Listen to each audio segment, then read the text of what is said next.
విజయనగరం ఉగ్ర కుట్ర కేసులో కీలక నిందితుడు అరెస్ట్ అయ్యాడు. బీహార్కు చెందిన ఆరిఫ్ హుస్సేన్ అలియాస్ అబూ తాలిబ్ను ఎన్ఐఏ అరెస్టు చేసింది. దేశం విడిచి పారిపోయేందుకు ప్రయత్నిస్తుండగా ఢిల్లీ ఎయిర్పోర్ట్లో అదుపులోకి తీసుకున్నారు ఎన్ఐఏ అధికారులు. రేపు విశాఖ ఎన్ఐఏ కోర్టులో ఆరిఫ్ హుస్సేన్ను హాజరుపరచనున్నారు.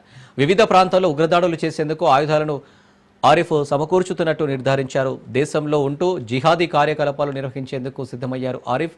సిరాజ్, సమీర్ అరెస్టుల తర్వాత దేశం విడిచి వెళ్లేందుకు ప్రయత్నిస్తుండగా అరెస్టు చేశారు ఎన్ఐఏ అధికారులు.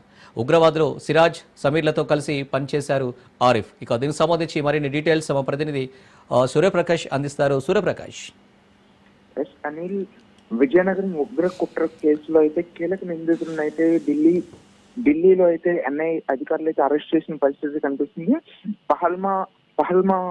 పహల్గామా ఏదైతే దాడి జరిగిందో, ఉగ్ర దాడి జరిగిందో, ఆ దాడి సీరియల్ గా ఈ యొక్క ఉగ్రదాడులు చేయడానికి అయితే అప్పట్లో ఉగ్రదాడి కుట్రలకి సంబంధించి అన్ని చోట్ల కూడా సోదాలు ఎన్ఐఏ అయితే చేసిన పరిస్థితి కనిపిస్తుంది. అదే విధంగా మనకి విజయనగరం జిల్లాలో జనరల్ గా ఏదైతే చెకింగ్స్ చేసేటప్పుడు ఆ చెకింగ్స్ లో ఐడీల ద్వారా ఉగ్రదాడులు చేసేందుకు కెమికల్స్ ని తీసుకెళ్తున్న సమీర్, సిరాజ్ లను అయితే అరెస్ట్ చేశారు.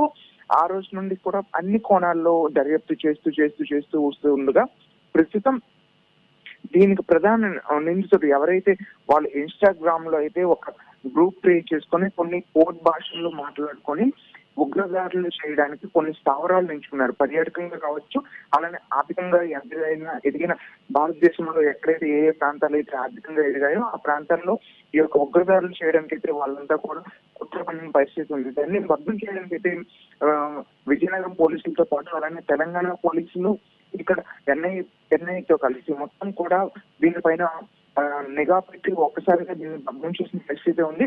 వాళ్ళిద్దరి అరెస్ట్, సమీర్, సిరాజ్ అరెస్ట్ నేపథ్యంలో పూర్తిగా వాళ్ళకి విచారించిన తర్వాత భారీ ఎత్తున అయితే బ్యాంక్ ట్రాన్సాక్షన్స్ కూడా జరగడం అయితే తెలిసింది.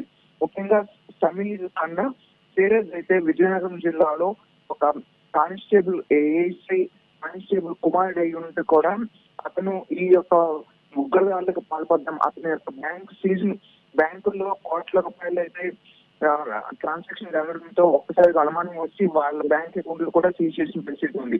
ఇదంతా కూడా ఒక ఎత్తేస్తే ఆరిఫ్ హుస్సేన్ అలియాస్ అబూ తాలిబ్ అరెస్ట్ అయితే ప్రస్తుతం ఎన్ఐఏ అధికారులు అయితే ఢిల్లీ ఎయిర్పోర్ట్ లో అయితే అరెస్ట్ చేసిన పరిస్థితి ఉంది. వీళ్ళు ఎక్కడైతే దేశం విడిచి తను పారిపోయే పరిస్థితి ఉండటంతో ఒక్కసారిగా వీళ్ళు అలర్ట్ అయ్యి ఒక పక్కా సమాచారంతో వాళ్ళని అరెస్ట్ చేసిన ఆరిఫ్ హుస్సేన్ అయితే అరెస్ట్ చేసిన పరిస్థితి ఉంది.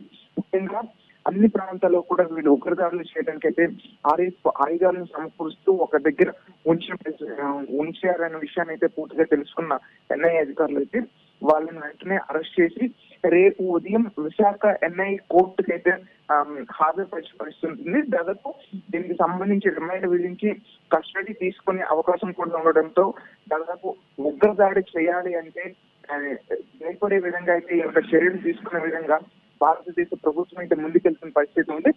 దీనికి సంబంధించి మరింత దర్యాప్తు చేసి ఇంకెవరైనా వీళ్ళు వెనక ఉన్నారో మొత్తం దాదాపు ఆ రోజు ఆ గ్రూప్ లో ఇన్స్టాలో ఈ సమీర్, సిరాజ్ లో వాడిన ఇన్స్టా గ్రూప్ ఏదైతుందో అందులో దాదాపు 7 ఉన్నారు.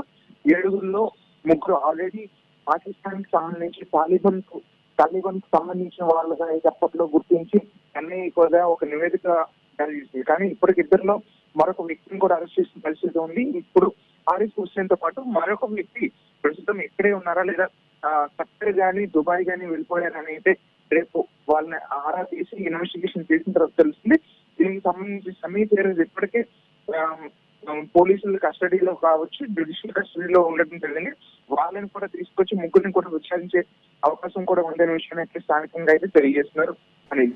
Right, thank you Suryaprakash.